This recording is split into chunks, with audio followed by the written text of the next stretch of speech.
గత ప్రభుత్వం కన్నా ఈ ప్రభుత్వం అయితే చాలా విధాలుగా అన్ని సంక్షేమ పథకాలు ప్రవేశపెట్టింది.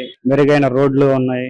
ప్రస్తుతం చెప్పుకోదగ్గది ఏంటంటే లా అండ్ ఆర్డర్ కంట్రోల్ గా ఉంది. గత ప్రభుత్వంతో పోల్చుకుంటే రాష్ట్ర పరిస్థితులు బాగా చాలా మెరుగుపడ్డాయి. అంటే ఇప్పుడు గతంలో రోడ్లు ఎలా ఉన్నాయి?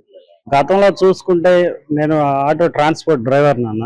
ఏ ఊరు వెళ్ళినా గానీ గుంతలమయంగా ఉండేవి రోడ్లు. ఇప్పుడు చంద్రబాబు గారు వచ్చిన తర్వాత ఆ రోడ్ల మీద వెళ్తుంటే మా ఆటోల్లో ఇబ్బంది లేకుండా గుంతల్లో బండ్లు పడినా గానీ ఒక చక్రం దిగినా గానీ స్పేర్ పార్ట్స్ అనేవి విధవుతుంటాయి. మాకు ఆ పొరపాట్లు అనేది లేకుండా ఇప్పుడు బాగానే ఉన్నాను. గతంలో చంద్రబాబు గారు ఉన్నప్పుడు అమరావతి రాజధాని ఇక్కడే ఉండేది. ఆ గవర్నమెంట్ ఉన్నప్పుడు మేము రాజధాని కానీ కొన్ని ముడి సరుకులు అని ఏవేంటి తోలేవాళ్ళం. సిమెంట్ బస్తాలని రకరకాలుగా సరుకులు తోలేవాళ్ళం. వైసీపీ గవర్నమెంట్ వచ్చిన తర్వాత రాజధాని ఇక్కడ లేదనేసరికి మాకు కిరాయిలు కానీ ఏం లేదండి. రోజుకొచ్చి 2,000 రూపాయలు సంపాదించేవాడిని. వైసీపీ గవర్నమెంట్ వచ్చిన తర్వాత అసలు కిరాయి లాగా మా పరిస్థితి దయనీయంగా. ఇప్పుడు మళ్ళా రాజధాని నెక్స్ట్ మంత్ నుంచి స్టార్ట్ అవుతుంది అంటారు. చూద్దాం, మళ్ళా మాకు మంచి రోజులు వచ్చాయని. ఇప్పుడు ప్రస్తుతానికి పర్లేదన్న.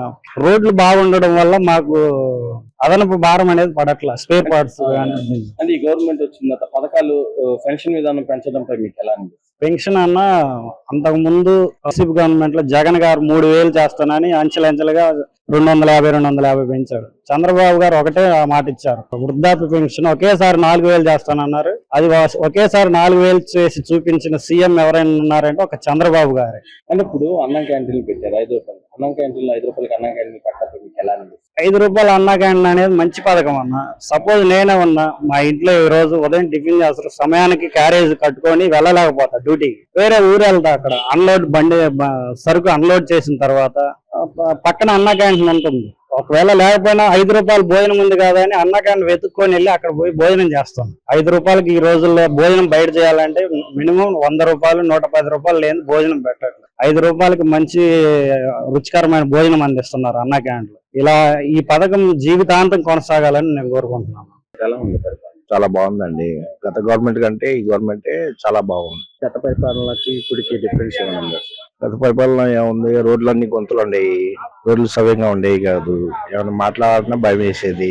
ఇప్పుడైతే చాలా క్లారిటీగా బాగుంది. రోడ్లు ఇప్పుడు గుంతలు అయి పూడ్చారు, కొత్త రోడ్లు వేస్తున్నారు. ప్రభుత్వం తీరు కూడా బాగుంది. అంటే ఒకసారి గవర్నమెంట్ వచ్చిన తర్వాత పథకాలు ఇవ్వట్లేదు అది ఇదని వైసీపీలో మాట్లాడుతున్నారు. పథకాలు ఎవరు ఇవ్వట్లేదండి. ఇప్పుడు పెన్షన్లు ఇస్తున్నారు, 4,000 ఇస్తున్నారు, వికలాంగులకి 6,000 ఇస్తున్నారు. ఎవరు ఇవ్వట్లేదు చెప్పండి. గ్యాస్ బండ్లు ఇస్తున్నారు, ఫ్రీ గ్యాస్ బండ్లు. మే నెలలో తల్లికి 100 ఇస్తారు. ఇంకేం కావాలండి? నెమ్మదిగా చేసుకుంటా వస్తున్నారు. అమరావతి కూడా డెవలప్ చేస్తున్నారు, రాజధాని కూడా కడతారు. చాలా బాగుంది. అమరావతి గవర్నమెంట్ 10 నెలలు అయింది వచ్చి రాష్ట్రాన్ని అప్పుల పాలు చేస్తుంది, అది దాన్ని వైసీపీ జగన్మోహన్ రెడ్డి మాట్లాడుతున్నారు. రాష్ట్రాన్ని అప్పులు పాలు చేసింది ఆయన అండి, చంద్రబాబు నాయుడు కాదు. చంద్రబాబు నాయుడు అంటే విజనరీ లీడర్. అంటే చంద్రబాబు ఎక్కడ ఉండేది డెవలప్మెంట్ అక్కడ ఉన్నట్టే. ఇప్పుడు మన వృద్ధి రేటు పెరిగింది, 8.2 వచ్చింది. అది వరకు గతంలో అయింది 6.1 ఉంది. పెరిగినట్టే కదా, ఆదాయం పెరిగినట్టే కదా, రాష్ట్రం అభివృద్ధి చెందినట్టే కదా. ఎలా ఉంది పరిపాలన?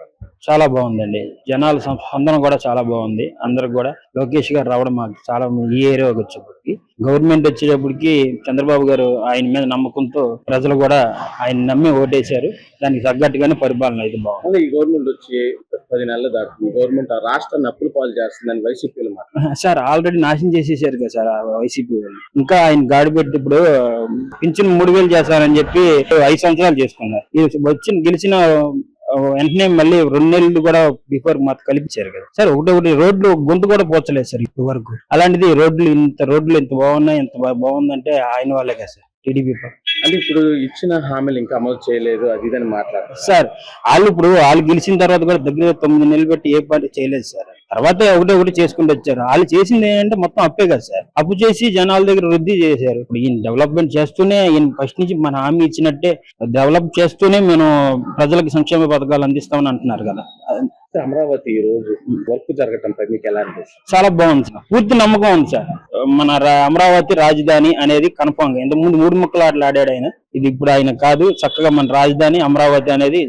సార్ మంగళగిరి నియోజకవర్గంలో మీ స్థానిక ఎమ్మెల్యే పనితీరు ఎలా? చాలా బాగుంది సార్. అసలు ఆయన గురించి మీకు చెప్పడం అంటే 10 నెలల్లోనే మనకి ఇప్పుడు ఇళ్ల పట్టాలు ఇవ్వడం గానీ అలాగే చేసుకుంటూ వస్తున్నారు. ఆల్రెడీ 3,000 పట్టాలు ఇవ్వడం జరుగుతుంది. అంటే ఇప్పుడు ఎంత త్వరగా పట్టాలు ఇస్తారని అసలు ఎవరు ఊహించలేదు సార్. మేమే వాస్తవంగా పార్టీ మీటింగ్ లో గానీ ఏపీలు గానీ దేనికి గానీ వెళ్ళినా గానీ లోకేష్ గారు మీరు హామీ ఇవ్వండి నాది భరోసా అన్నారు. దానికి తగ్గట్టుగానే మనం నిలబెట్టారని అనుకుంటున్నాం. అంటే ఇప్పుడు ఒకేసారి పట్టాలు అంటే గతంలో ఉన్న ఎమ్మెల్యేలు గానీ ఎప్పుడైనా ఇలా చేశారా? లేదు సార్, ఏమీ చేయలేదు. చెప్పుకుంటూ వచ్చారు సార్ పట్టాలు ఇస్తాం అది ఇది ఇచ్చారు కానీ ఎవరు ఏమీ చేయలేదు సార్. అలాంటిది లోకేష్ గారు అసలు గెలవకపోయినా ఆయన అలాగే చేసుకుంటూ వచ్చారు. గెలిచిన తర్వాత వెంటనే దాన్ని నిరూపించారు.